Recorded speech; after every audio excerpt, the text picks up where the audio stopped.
ఆదికాండము 37వ అధ్యాయము.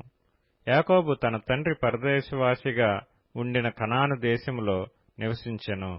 యాకోబు వంశావళి ఇది. యోసేపు 17 వాడై తన సహోదరులతో కూడా మందను మేపుచుండెను. అతడు చిన్నవాడై తన తండ్రి భార్య అయిన బిల్హా కుమారుల యొద్దను జిల్ఫా కుమారుల యొద్దను ఉండెను. అప్పుడు యోసేపు వారి చెడుతనమును గూర్చిన సమాచారము వారి తండ్రి వద్దకు తెచ్చుచుండువాడు. మరియు యోసేపు ఇశ్రాయేలు వృద్ధాప్యమందు పుట్టిన కుమారుడు గనుక తన కుమారులందరికంటే ఎక్కువగా అతని ప్రేమించి అతని కొరకు విచిత్రమైన నిలువుటంగి కుట్టించెను. అతని సహోదరులు తమ తండ్రి అతనిని తమ అందరికంటే ఎక్కువగా ప్రేమించుట చూచినప్పుడు వారు అతని మీద పగబట్టి అతనిని క్షేమ సమాచారమైనను అడగలేకపోయిరి.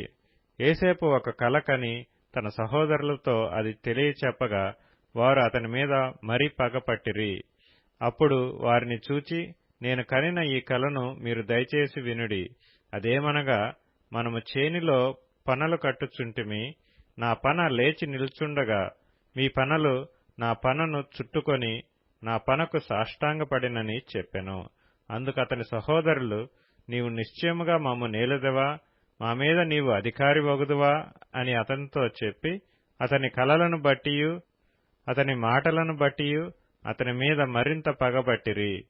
అతడింకొక కల కని తన సహోదరులకు తెలియజేసి, ఇదిగో నేను మరొక కల కంటిని, అందులో సూర్యచంద్రులను 11 నక్షత్రములను నాకు సాష్టాంగపడెనని చెప్పెను. అతడు తన తండ్రితోనూ తన సహోదరులతోనూ అది తెలియచెప్పినప్పుడు అతని తండ్రి అతనితో, నీవు కనిన ఈ కల ఏమిటి? నేను నీ తల్లియు నీ సహోదరులను నిశ్చయముగా వచ్చి నీకు సాష్టాంగపడుదుమా అని అతనిని గద్దించెను. అతని సహోదరులు అతని యందు అసూయపడిరి. అయితే అతని తండ్రి ఆ మాట జ్ఞాపకముంచుకొనెను. అతని సహోదరులు షెకెములో తమ తండ్రి మందను మేపుటకు వెళ్ళిరి.